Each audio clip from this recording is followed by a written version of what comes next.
Today's the big day. 538 people will meet to determine who will be the next president. Electors. People such as Michael Benarin. He is a Michigan elector, and his life has been, it's pretty much hell. He's been getting death threats on a daily basis, people tweeting pictures of nooses. He gets, Bruce, about 2,000 letters a week from people begging him not to vote for Donald Trump. People still send mail? My gosh. I guess the Russians can't hack the postal system. I urge you to watch this interview. Okay. You can find it on Mediaite. But during the interview, the mailman comes to the door with a huge tray, another bucket full of letters. And he said, if it was reversed, this wouldn't be happening. It's utter hypocrisy, because I don't think that if the roles were reversed, most of these people would be okay with electors being faithless and voting for anyone other than Hillary Clinton had she won. And this is what he's been going through since Donald Trump was elected president.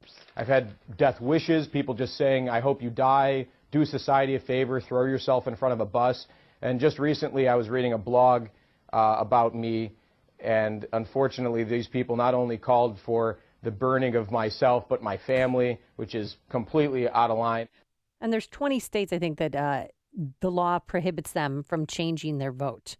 Other states, in Illinois, an elector can change their vote, but not in the state of Michigan. And with more on that, it's apropos and fitting to have Mark Weston. He is a historian and author of the book called The Runner-Up Presidency, The Elections That Defied Americans' Popular Will and How Our Democracy Remains in Danger. Good morning, Mark. How are you? Good morning.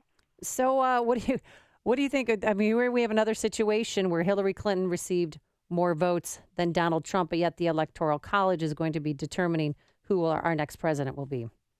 Well, no one can excuse death threats of any kind, so let's get that out of the way first. But we cannot pretend to be a democracy if the losing candidate wins the presidency twice in 16 years. Well, wait a minute. We're not a democracy.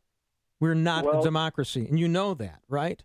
That's how we set this up. Constitutional republic, right? Yeah, that's exactly what I'm going to tell you. So you want to flip over all the cards and end the argument right now, sir? Go ahead. Go ahead and finish. No, go ahead. I'm done.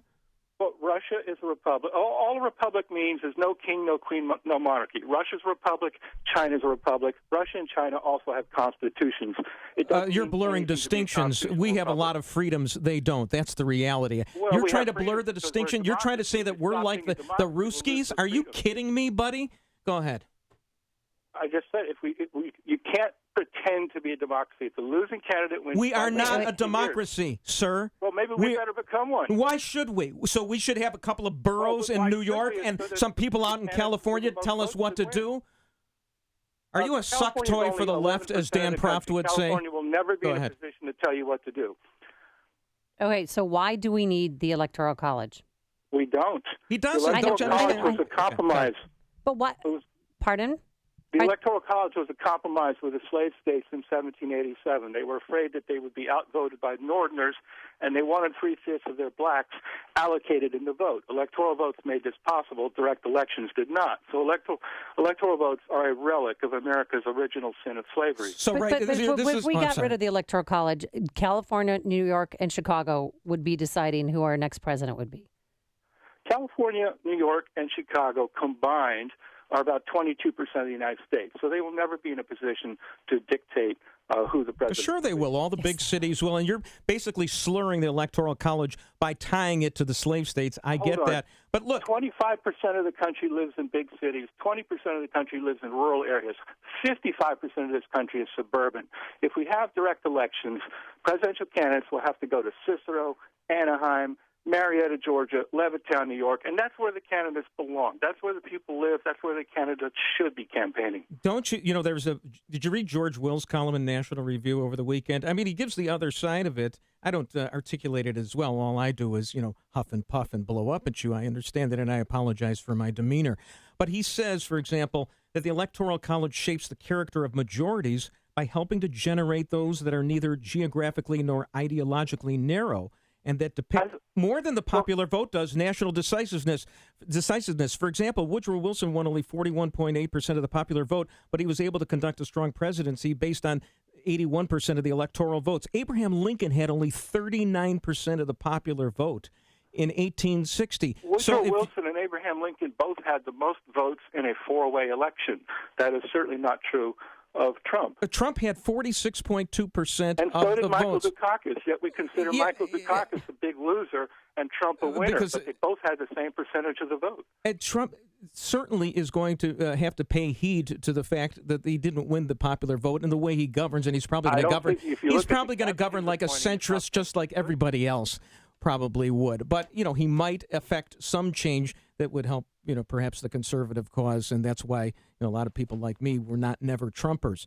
But your whole idea that the Electoral College is a bad thing, it actually is a safeguard, against a plebiscite and driving our country to ruin. It seemed to work pretty well. Preventing majority rule, but minority rule is fine if the minorities get to rotate. Minority rule is not fine if the same party gets to rule every time the election misfires. This is the first time the Republicans got elected. What are we going to do if this happens a third time? I think if there's a third time, you're going to have general strikes, tax boycotts, utter chaos, and we need to plan right now. There is a way to make electoral votes safer.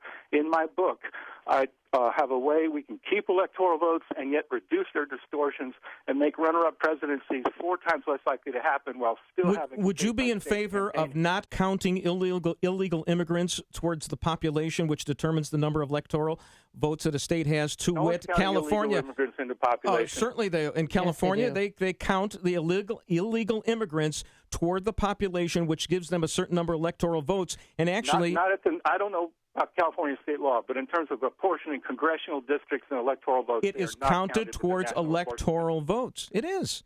It is counted towards electoral votes. And and California gets 5 or 6 more electoral votes because of that, and actually wipes out any advantage that some of those smaller states in the Northeast have. So it actually benefits illegal immigrants, the Electoral College. So, Mark, what do you see happening today? 538 people are, going to their various state capitals and vote. Do you expect that the election is going to be turned over to the House of Representatives? No. 37 would have to desert Trump to make that happen. And, of course, the House is a Republican-controlled body. Right. So if it did get to the House, it wouldn't change anything. How many electors do you know are going to be changing their vote? Have you studied this? I don't talk to electors, so I can't say, but I'm going to say half a dozen.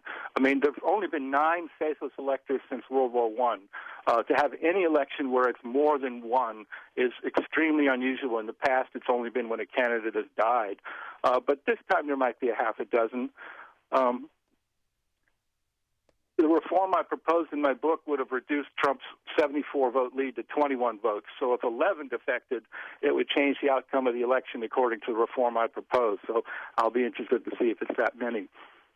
All right. Now, Donald Trump, he just blasted the Electoral College, of course, during the campaign, calling it a disaster for democracy. And now he's praising it. Do you see his flip-flop as just part of the chaos that might become when he becomes president? Yes, I mean, the fact that he doesn't even recognize his prior position, this is what scares we Democrats about Trump, is that he doesn't seem to be aware even of what he himself What do you mean? says. As the WikiLeaks showed, Hillary Clinton puts on a face to the public, and then she says, another thing to the Wall Street oligarchs. So they all do this. Have to do that a little bit, but Trump doesn't even seem to be aware of the difference. So that's what's really scary. I'll tell you one thing that scared me way back was when he said he saw thousands of people cheering the destruction of the World Trade Center in New Jersey, and that never happened. And no, he said a few. On that. Not thousands. Never happened. There's no question he's an inveterate liar. There's no question about it. And Hillary is just conscious of her lying. I get that. And that's, there's an argument to be made that she should have been president because she's such a great liar. But she didn't succeed because, we caught her with the email. So, she kind of deserved to lose. There was a comedian named Michelle Wolf who talks about the third year of Trump's presidency when we're living in foxholes and eating squirrels, and a child says, Mommy, why do we have to live like this? And how hard it will be to explain to her what an email server is. Right. I mean, these are your scare tactics. And he's going to govern like a centrist. He's not even going to do anything. His cabinet is not a centrist cabinet. What are you talking about? Rex Tillerson was given the vote of confidence by Condoleezza Rice and Bob Gates. I don't have a problem with the Tillerson pick myself. So who do you have a problem with? How about that? EPA? Is that who you have a problem with? Yes, Scott Pruitt. Or why do you have a problem with them? Because the world is warming up, and we need a. How much is it warming up by? Um, You know? Are you a climatologist? Would you read an article like I did well, yesterday I do know that about the it? overwhelming majority of climatologists all over the world feel that it's warming up, and the How Arctic much? is certainly How a lot much? warmer than it ever. How much is it warming up, and what kinds of remedies should we have? Well, the a carbon Paris Accord tax? would be a good start. Okay. All right. I mean, I'm It's sure. minus 13 right now. Air temperature in Chicago. I know. that's- Climates and- change. I mean, climates do change. No. Get it, you know? You're not Well, we're in forward the- thinking. All the past several years have been the warmest years since they've been recording things. So whether it's human caused or not is really a side issue. We need to cool the planet a little bit. All right. Hey, Mark Weston, we're talking to author, historian, author of the book, The Runner-Up Presidency, wants to get rid of the Electoral College. I do now. In my book, I tried to preserve it because the reforms I proposed in my book would have let Gore win by 3 votes in 2000, would have let Rutherford B. Hayes lose to Samuel Tilden by 7 votes in 1876. I had set up a 2012 hypothetical where Romney won the popular vote, and he would have won under my system. But Trump won by 74 votes. Trump won the electoral vote by such a huge margin that my feeling is if you can win by 74 electoral votes while you're losing the popular vote by almost 3 million votes, electoral votes cannot be tweaked or repaired. They just have to go. All right. That is the opinion of It's one 2 or 3 Mark million Weston. votes. Big deal. There's 300 million people Thank in the you country. so much for Thank joining you. us, Mark. Appreciate Thank you, it. and I'm sorry for my demeanor. Oh, don't Thank be you. sorry. Thanks, Mark. Let's now go to Bob, who joins us from beautiful Mall Prospect. Good morning, Bob. How are you? Yeah, I kind of agree with Bruce. I mean, demeanor. I think that nobody realized Hillary was just a bad candidate. I mean, I can't take these excuses from these Democrats anymore. She's a bad candidate. She didn't go to Wisconsin for 7 months since the primary. That's why she lost it. I talked to people from Wisconsin. She was nowhere. She didn't go to Michigan. She lost Michigan. Yep. She didn't go to rural Wisconsin, to Pennsylvania. Bad candidate, bad team. That's why they lost. And also, too, she teamed up with Beyonce and Jay-Z and all that. When I she gotta should have tell been you- paired up with George Strait. This is second guessing against Hillary.